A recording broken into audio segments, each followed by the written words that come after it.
Conal and Donal and Taig by Seamus McManus, whatever. Okay, interesting.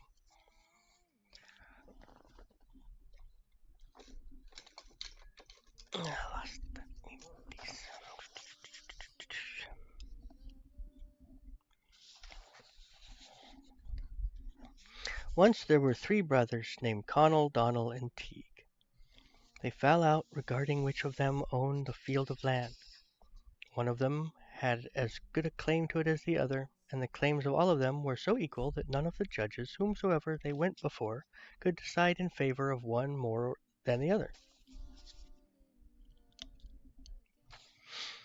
At length they went to one judge who was very wise indeed, and had a great name, and every one of them stated his case to him. He sat on the bench and heard Conal's case, and Donald's case, and Teague's case, all through with very great patience.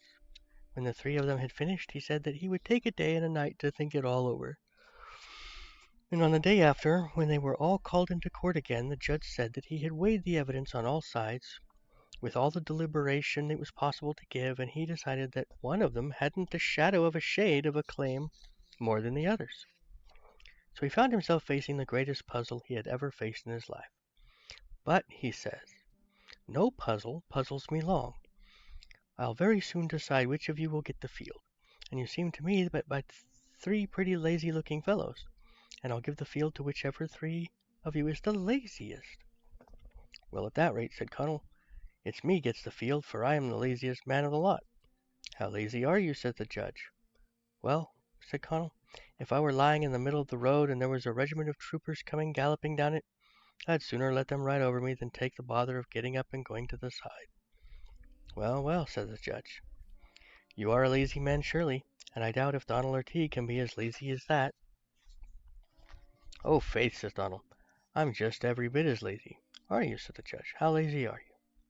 Well, said Donal, if I was sitting right close to a big fire and you piled it on all the turf and townland and all the wood in the barry sooner than have to move, I'd sit there till the boiling marrow would run out of my bones. Well, says the judge, you're a pretty lazy man, Donal, and I doubt if Teague is as lazy as either of you.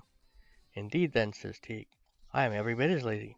How can that be? Said the judge. Well, says Teague, if I was lying on the broad of my back in the middle of the floor and looking up at the rafters, and if soot dropped were falling thick as hailstones from the rafters into my eyes, I would let them drop there for the length of the long day sooner than take the bother of closing the eyes.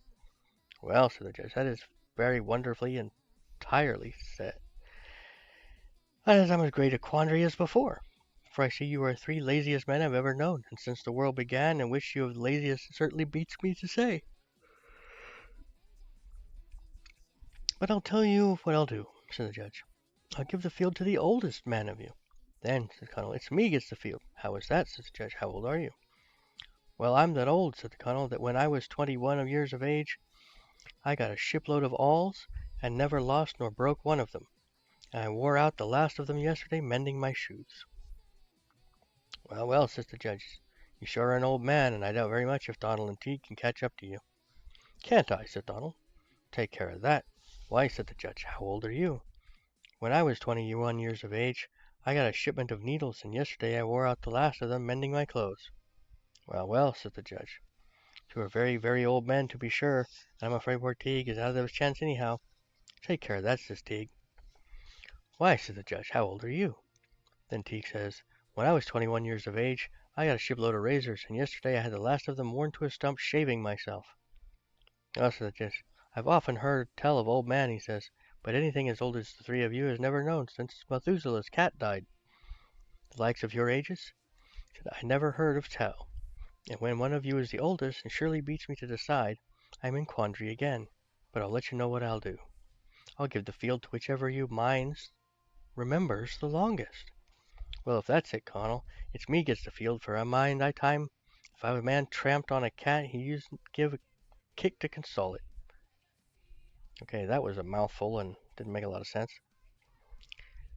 It's me gets the field, for I mind the time when if a man tramped on a cat, he usen't to give it a kick to console it.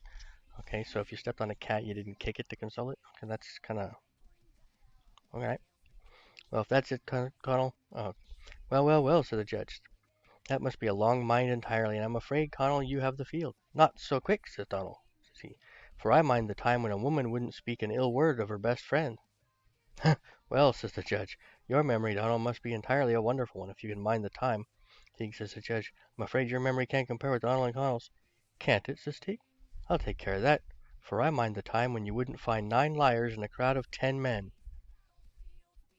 Whoa, says the judge. Memory of yours is a wonderful one. Such memories as you 3 men were never known before. Which of you has the greatest memory beats me to say. But I'll tell you what I'll do. I'll give the field to whichever has the keenest sight. Then, says Conal, it's me that gets the field because if there was a fly perched on top of yonder mountain 10 miles away, I could tell you every time he blinked. Yeah, 'cause flies don't blink, so. You have wonderful sight, Conal, said the judge, and I'm afraid you've got the field. Take care, says Donal, but I've got as good, for I could tell you whether it was a mote in his eye that made him blink or not. Huh, said the judge. It's a wonderful sight, surely. Teague, I pity you for the time chance at the field now. Have I not? I could tell you from there whether the fly was in good health by not counting its heartbeats. Huh, I'm as great a quandary as ever. You 3 are the most wonderful men ever I met, no mistake. But I'll tell you what I'll do. I'll give the field to the supplest man of you. Thank you, says Conal. The field is mine. Why so, says the judge.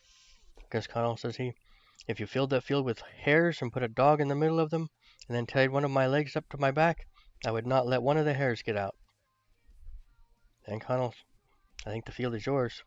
By the leave of your judgeship, not yet, says Donal. Surely you're not as supple as that. Am I not? Do you see that old castle over there without door or window or roof in it, and the wind blowing in it out like it was an iron gate? I do. What about it? Well, Donal says, if the stormiest of the year you had a castle filled with feathers, I would not let a feather be lost, nor go 10 yards from the castle until I had caught and put it back again.